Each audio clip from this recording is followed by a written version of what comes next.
continuing our Bible reading from the book of Exodus, the second chapter, from the New King James Version. And a man of the house of Levi went and took as wife a daughter of Levi. So the woman conceived and bore a son.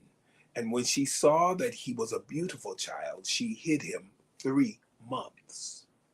But when she could no longer hide him, she took an ark of bulrushes for him, daubed it with asphalt and pitch, put the child in it, and laid it in the reeds by the river's bank. And his sister stood afar off to know what would be done to him. Then the daughter of Pharaoh came down to bathe at the river, and her maidens walked along the riverside. And when she saw the ark among the reeds, she sent her maid to get it. And when she opened it, she saw the child, and behold, the baby wept. So she had compassion on him and said, "This is one of the Hebrews' children." Then his sister said to Pharaoh's daughter, "Shall I go and call a nurse for you from the Hebrew women, that she may nurse the child for you?" And Pharaoh's daughter said to her, "Go." So the maiden went and called the child's mother. Then Pharaoh's daughter said to her, "Take this child away and nurse him for me, and I will give you your wages." So the woman took the child and nursed him. And the child grew, and she brought him to Pharaoh's daughter, and he became her son. So she called his name Moses, saying, "Because I drew him out of the water." Now it came to pass in those days, when Moses was grown, that he went out to his brethren and looked at their burdens, and saw an Egyptian beating a Hebrew, one of his brethren.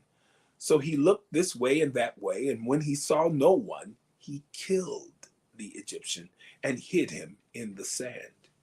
And when he went out the second day, behold, 2 Hebrew men were fighting, and he said to the one who did the wrong, "Why are you striking your companion?"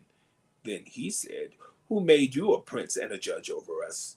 Do you intend to kill me as you killed the Egyptian?" So Moses feared and said, "Surely this thing is known." When Pharaoh heard of this matter, he sought to kill Moses. But Moses fled from the face of Pharaoh and dwelt in the land of Midian, and he sat down by a well. Now the priest of Midian had 7 daughters, and they came and drew water, and they filled the troughs to water their father's flock. Then the shepherds came and drove them away. But Moses stood up and helped them and watered their flock. When they came to Ruel, their father, he said, "How is it that you have come so soon today?"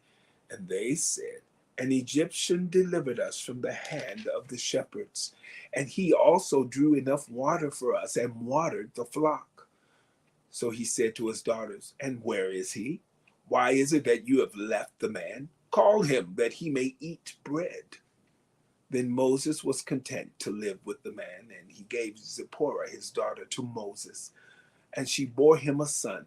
He called his name Gershom, for he said, "I have been a stranger in a foreign land." Now it happened in the process of time that the king of Egypt died.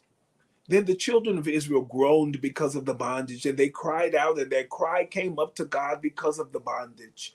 So God heard their groaning, and God remembered his covenant with Abraham, with Isaac, and with Jacob. And God looked upon the children of Israel, and God acknowledged them. The book of Exodus, the second chapter, from the New King James Version. Have a wonderful day.